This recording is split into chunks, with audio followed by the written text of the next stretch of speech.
আসসালামু আলাইকুম। কেমন আছেন সবাই? আশা করি ভালো আছেন। আজকে আমি ক্লাস 6 এর ম্যাথ সলিউশন নিয়ে এসেছি। ষষ্ঠ শ্রেণীর কিছু অঙ্কের সমাধান নিয়ে এসেছি। অধ্যায়টা যদি বলি তাহলে ঐকিক নিয়ম, শতকরা ও অনুপাতের অধ্যায়।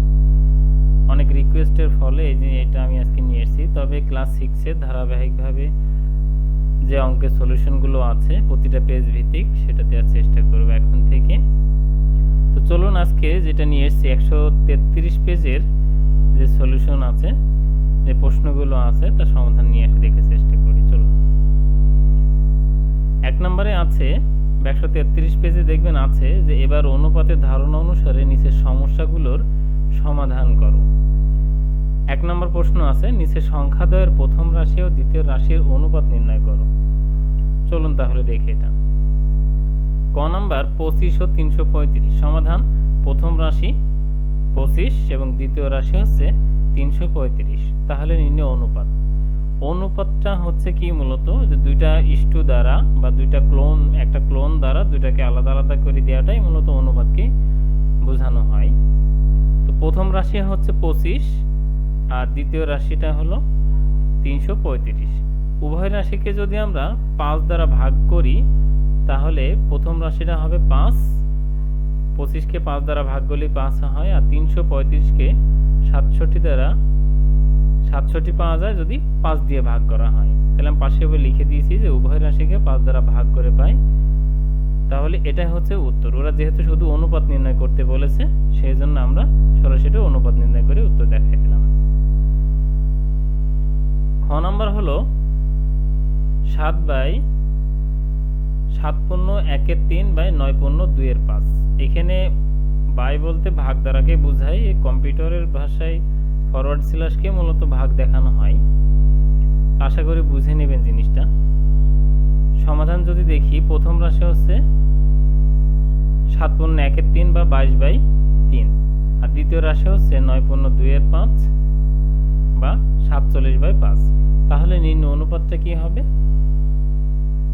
22/3:47/5।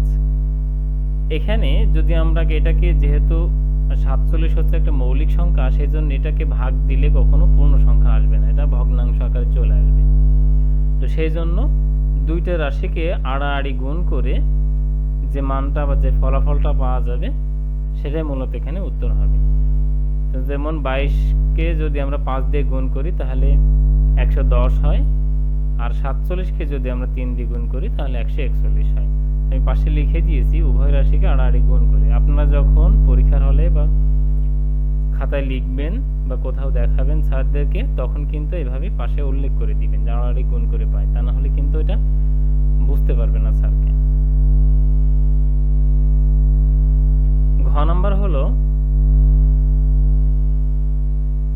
1/2/5 ও 1.2/5 বা 25 ও 7.5। প্রথম রাশি যদি আমরা 1.25, পয়েন্টের পরে সংখ্যাগুলোকে আলাদা আলাদা ভেঙে ভেঙে বলতে হয়। আর দ্বিতীয় রাশি হলো 7.5। তাহলে এর অনুপাত কি হবে? 1.25:7.5। উভয়কে যদি আমরা 100 দ্বারা গুণ করি তাহলে এটা হয় 125 আর এটা হয় 750। এটাকে দ্বারা যদি 125 দ্বারা ভাগ করি তাহলে এটা হয় 1:6। ঘ নাম্বার হলো 8×2=3 ও 0.125। প্রথম রাশি যেটা আছে আর দ্বিতীয় রাশি সেটাই। তাহলে নির্ণয় অনুপাতটা হলো 26/3। 26 কি করে হইল? দেখেন, যদি আমরা 8কে 3 দ্বারা গুণ করি 3×8=24 হয়, আর উপরে যে 2 থাকে তার সাথে যোগ করতে হয়, বা উপরে যে সংখ্যাটা থাকে তার সাথে যোগ করতে হয়, তাহলে হয় 26/3। তাহলে 26/3, আর এটাকে যেহেতু ভাঙার সুযোগ নেই, ওইভাবে পূর্ণ সংখ্যা নাই, সেই জন্য 0.125 আমরা রেখে দিয়েছি। তারপরে দেখেন 26/3 তারপর ইস্টু 125/1000। এখানে 1000টা কিভাবে আসলো আমি কিন্তু ডান পাশে লিখে দিয়েছি। তারপর একটু বলে দিই, শূন্যর পয়েন্টের কারণে 1 হয় আর বাকি 3টা তার পয়েন্টের পরে যে কয়টা সংখ্যা থাকে সেই কয়টা শূন্য বসে। তাহলে আমি লিখে দিয়েছি কি পয়েন্ট তুলে দেওয়া হলো, পয়েন্টের জন্য 1, বাকি 3টি সংখ্যার জন্য 3টি শূন্য। এভাবে এখানে বাকি যদি 4টা 5টা যে কয়টা সংখ্যাই থাকুক না কেন তার জন্য সেই কয়টা শূন্য বসবে। তাহলে 26/3 আর 125/1000 উভয় রাশিকে যদি 125 দ্বারা ভাগ করি তাহলে এটা আমার হয় 1/8। এটাকে আমরা আবার আড়াআড়ি গুণ করে, যেহেতু এটাকে ভাঙা যায় না, একে আমরা আড়াআড়ি গুণ করে 26কে যদি আমরা 8 দিয়ে গুণ করি 108 হয়, 208 হয়, আর 3 একে 3 হয়। তাহলে উভয় রাশিকে আড়াআড়ি গুণ করে পাই। তাহলে উত্তর হইল 208 পূর্ণ 3। অঙ্ক নাম্বার হলো 1 বছর 2 মাস ও 7 মাস। এটা হচ্ছে অঙ্ক। সমাধানটা হলো প্রথম রাশি কি 1 বছর 2 মাস বা 12 মাসে 1 বছর, আমরা জানি যে 12 মাস প্লাস 2 মাস সমান 14 মাস। আর দ্বিতীয় রাশি হলো 7 মাস। তাহলে নির্ণয় অনুপাতটা কি হবে? যেহেতু আমরা 14 মাস পেয়েছি 14 আর দ্বিতীয় রাশি যেহেতু 7 মাস পেয়েছি 7 মাস, তাহলে উভয় পক্ষকে যদি 7 দ্বারা ভাগ করে পাই তাহলে এটা হবে 2 আর এটা হবে 1। এটা আমাদের উত্তর। চ নাম্বারটা হলো 7 কেজি ও 2 কেজি 300 গ্রাম। এখানে যেহেতু গ্রাম উল্লেখ আছে তাই সর্বনিম্ন লেভেলে নিয়ে যেতে হবে। প্রথম রাশি হচ্ছে 7 কেজি বা 7 × 1000। আমরা জানি 1 গ্রাম সমান, মানে 1 কেজি সমান 1000 গ্রাম। তো সেই জন্য সাথে সাথে 1000 গুণ করে আমরা 7000 গ্রাম পেয়েছি। আর দ্বিতীয় রাশি হলো 2 কেজি 300 গ্রাম বা 2 × 1000 গ্রাম প্লাস 300 গ্রাম সমান 2300 গ্রাম। আপনারা এখানে যদি ক্যালকুলেটরে করতে পারেন করবেন, না হলে খাতা কলমে যোগ বিয়োগ গুণ ভাগ করে দেখবেন সেম সেম মিলে যাবে। তাহলে নির্ণয় অনুপাতটা হলো 7000 × 2300। তাহলে এক্ষেত্রে উভয়কে যদি আমরা 100 দ্বারা ভাগ করি তাহলে এটা পাবো 70 আর এটা পাবো 23। এটা আমাদের উত্তর। 6 নম্বর হলো 2 টাকা ও 40 পয়সা। যেহেতু আমাদের সর্বনিম্ন জিনিস নিয়ে যেতে হয় সেজন্য আমরা সবকিছুতে পয়সায় রূপান্তর করব। প্রথম রাশি 2 টাকা বা 2 টাকা বলতে আমরা 200 পয়সাকে বুঝি। আমরা জানি যে 1 টাকা সমান 100 পয়সা, 2 টাকা সমান 200 পয়সা, আমরা লিখে দিয়েছি। দ্বিতীয় রাশি হচ্ছে 40 পয়সা। তাহলে নির্ণয় অনুপাতটা কি হবে? 200:40। এটাকে উভয়কে দ্বারা 40 দ্বারা যদি ভাগ করি তাহলে এটা হয় 5 আর এটা হয় 1। তাহলে এটা আমাদের উত্তর।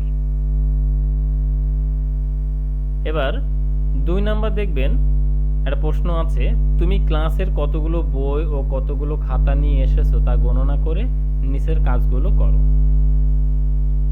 এটা নিজের ইচ্ছা মতো করে নেওয়া যাবে। নিজে যে সংখ্যাতে ভালো লাগে সেই সংখ্যা বসিয়েই কাজ করতে পারবেন, বা আপনি যে বইটা নিয়ে যাবেন, যে কয়টা বই নিয়ে যাবেন তার উপর বেস করে কিন্তু কাজটা করতে হবে। প্রশ্ন হচ্ছে এই 2 নাম্বার প্রশ্ন দুইটা আছে। ক হচ্ছে খাতা ও বইয়ের সংখ্যার অনুপাত করো। খ হচ্ছে খাতাগুলোর মোট পৃষ্ঠার সংখ্যা এবং বইগুলোর মোট পৃষ্ঠার সংখ্যা অনুপাত নির্ণয় করো। চলুন তাহলে সমাধানটা দেখে নিই।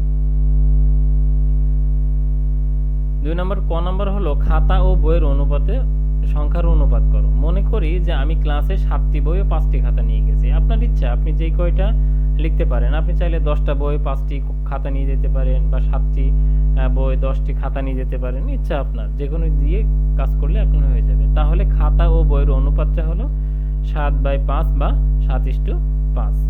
এটাই উত্তর। আপনি এখানে যেই সংখ্যাটা বসাবেন সেটাকেই অনুপাতে ভাগ করে দিবেন, তাহলেই হয়ে যাবে। খ নাম্বার হলো খাতাগুলোর মোট পৃষ্ঠা সংখ্যা ও বইগুলোর মোট পৃষ্ঠা সংখ্যার অনুপাত নির্ণয় করো। সমাধান আমরা যদি দেখি, খাতাগুলোর প্রত্যেকটি 200 পৃষ্ঠার ও বইগুলোর প্রত্যেকটি 120 পৃষ্ঠার। এটা আমি আনুমানিক ধরে নিয়েছি।